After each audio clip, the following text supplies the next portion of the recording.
House Republicans putting new pressure on Treasury Secretary Scott Bessent. Members of the Ways and Means Committee are calling for a tougher line on alleged nonprofit fraud in Minnesota. Those concerns could take center stage next week in 2 Senate hearings if Washington's not closed because of the storm.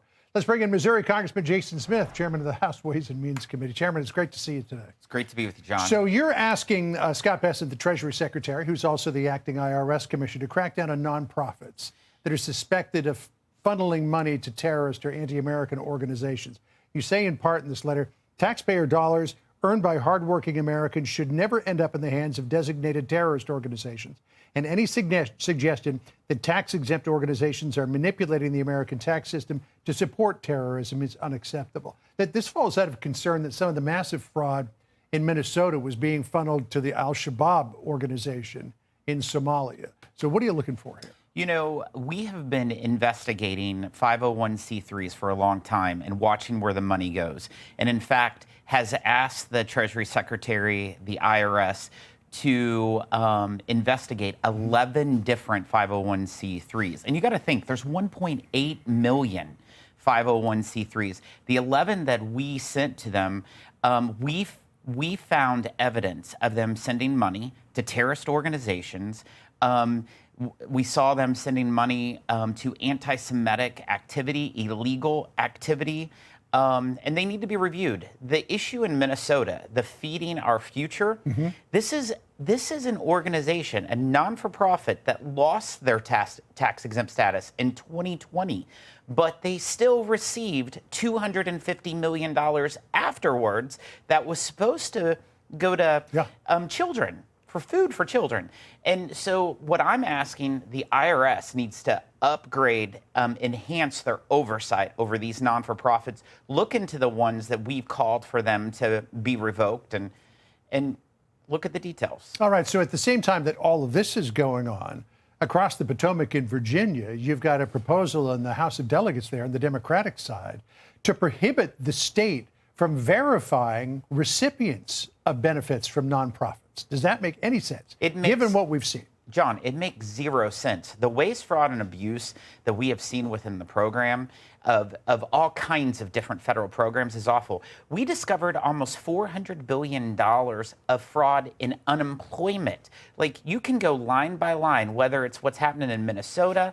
Why would any state not want to do their due diligence to make sure that you're rooting out waste, fraud, and abuse is beyond me? And I can't believe Virginia would actually want to do that. Yeah, I mean, that's a real question. Hopefully, cooler heads will prevail at the gubernatorial level. I don't know if Abigail Spanberger is going to sign on to something like that. You're a money guy, and I wanted to ask you about the finances of Congresswoman Ilhan Omar in Minneapolis, because apparently, according at least to her financial disclosure, her family is amazing at business, because look at the way that her net worth has increased over just a single year. 2023, this was a business that was owned by her husband, the E Street Crew Winery. 2023, it was valued at a maximum of $50,000. 2024, that value jumped to $5 million.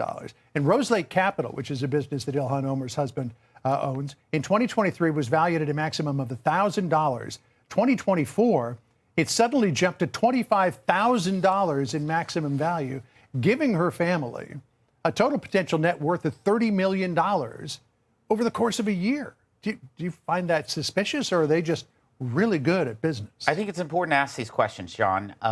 When you just look back to 2018, Omar's net worth was minus $60,000, and now it's tens of millions of dollars. And it's disturbing just what's been going on in Minnesota. We have a confidential whistleblower that reported that, in fact, the Minnesota taxpayers are the largest funder of a Somalia terrorist organization that you referred to earlier, Al-Shabaab. And so and in fact, the Feeding Our Future, the group that I was talking about, there's a couple people that were part of that organization that have been criminally charged that, in fact, were major donors to Omar. So she's giving that money back. It's all not adding up, and so we need to pay attention to it. So here's what we just got to air her side. Here's what she said. She said, quote, "My salary is $174,000 before taxes. I don't have stock or own a home and still paying off my student debt. So if you're going to lie on something that's public, maybe try checking my public financial statements and you will see I barely have thousands, let alone millions. But according to her financial disclosure, that claim doesn't hold water. She does have millions. Yeah, the financial disclosure when she started showed that she didn't have much. Yep. But now she has tens of millions of dollars, and that's what people are questioning. Maybe her husband's just really good at business. We'll see. Apparently, I'm not that good. Nor am I. Thank you very much for dropping in. Have a great time in Florida this weekend. You're going to the right place. It's good to be with you, John. All right, appreciate it. I'm Steve Doocy. I'm Brian Kilmeade. And I'm Ainsley Earhart. And click here to subscribe to the Fox News YouTube page to catch our hottest interviews and most compelling analysis.